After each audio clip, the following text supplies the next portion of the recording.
മരീക്ഷകൻ പലക്കാരുടെ അഭിമാനമാണ്.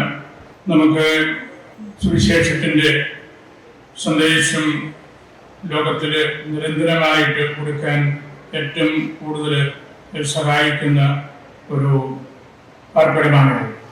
ഈശോയുടെ പരസ്യ ജീവിതത്തിൻ്റെ ശുശ്രൂഷയുടെ തുടർച്ചയാണ് ഇതുപോലുള്ള ഭവനങ്ങളിൽ നടക്കുന്നത്.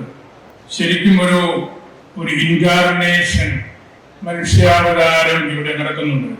ദൈവവും മനുഷ്യനും തമ്മിൽ കണ്ടുമുട്ടുന്ന വലിയൊരു ഇടമാണിത്. കരുണ കരകവിയുന്ന ഭവനമാണ് മരിയസദനം. ഈശോയിലേക്കുള്ള അകലം ഇവിടെ കുറയുകയാണ്. തൊട്ടുകൂടായ്മകളുടെ ഇടങ്ങളെ ഇവിടെ നമ്മൾ പൂരിപ്പിച്ച് എടുക്കുകയാണ്. ഈ അകലം കുറയുമ്പോൾ സുവിശേഷത്തിന്റെ അകക്കാമ്പാണ് നമ്മൾ തിരിച്ചറിയുന്നത്. ഈശോയോടൊപ്പം യാത്ര ചെയ്തപ്പോൾ കയ്യിലുള്ള കാശ് നഷ്ടപ്പെടുകയാണ് ചെയ്യുന്നത്. ചുങ്കക്കാരൻ മത്തായിക്കും സഖായിക്കും എല്ലാം ഇതാണ് സംഭവിച്ചത്. അപ്പോഴെല്ലാം ദൈവവുമായിട്ട് നമുക്ക് കൂടുതൽ അടുക്കാനും ദൈവാത്മാവ് പ്രവർത്തിക്കുന്ന മനുഷ്യരായിട്ട് മാറാനും നമുക്ക് സാധിക്കുന്നുണ്ട്.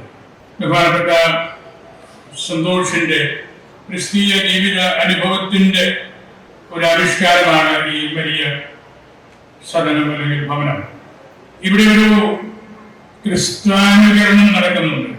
ഇമിറ്റേഷൻ ഓഫ് ക്രൈസ്റ്റ്, മിശിഹായെ അനുകരിക്കൽ അല്ലെങ്കിൽ ക്രിസ്തുവിനെ അനുകരിക്കൽ എന്ന ആ ഒരു സവിശേഷമായ കാര്യമാണ് ഇവിടെ എന്നും നടക്കുന്നത്.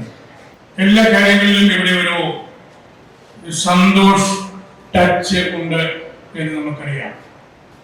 ആ ടച്ചിലാണ് ഇവിടെ 500-ലധികം ആളുകൾ താമസിക്കുന്നതും അവർക്ക് ഭക്ഷണവും മരുന്നും എല്ലാം ലഭിക്കുന്നതും.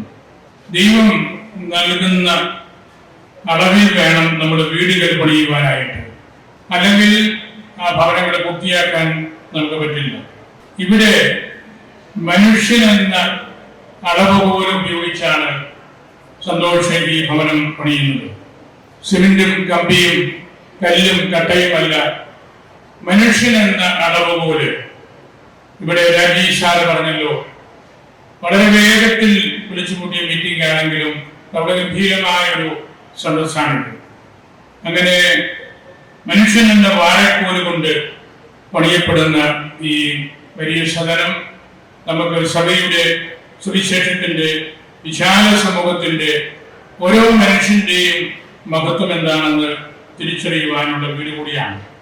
ശ്രീഹന്മാരുടെ ഒരു പുത്തൻ തലമുറ ഇവിടെ പിറവിയെടുക്കുകയാണ്. ആ ഒരു വലിയ ദർശനമാണ് ഈ വലിയ സദനത്തിലൂടെ സന്തോഷവും കുടുംബാംഗങ്ങളും എല്ലാം പകർന്ന് നൽകുന്നത്. ഇതിനുവേണ്ടി രാഷ്ട്രീയ, സാമൂഹിക, സാംസ്കാരിക നേതാക്കന്മാരെല്ലാം ഇവിടെ ഉണ്ട്. ഞാൻ അവരെല്ലാം സ്നേഹത്തോടെ ഓർക്കുന്നു. ഇതിനുവേണ്ടി വലിയ ചിന്തകളും സാമ്പത്തികമായിട്ടുള്ള സംഭാവനകളെല്ലാം നൽകിയ ബഹുമാന്യായ എഞ്ചിനീയർ രാജി മാത്യു നമ്മളായെയും കുടുംബാംഗങ്ങളെയും ഞാൻ സ്നേഹത്തോടെ ഓർക്കുന്നു. ഇനിയും നല്ലവരായ അനേകരുടെ പ്രാർത്ഥനയും സാന്നിധ്യവും സഹകരണവും ഈ ഭവനത്തിന് ഉണ്ടാകട്ടെ എന്ന് പ്രാർത്ഥിച്ച് എന്റെ വാക്കുകൾ ഉപസംഹരിക്കുന്നു.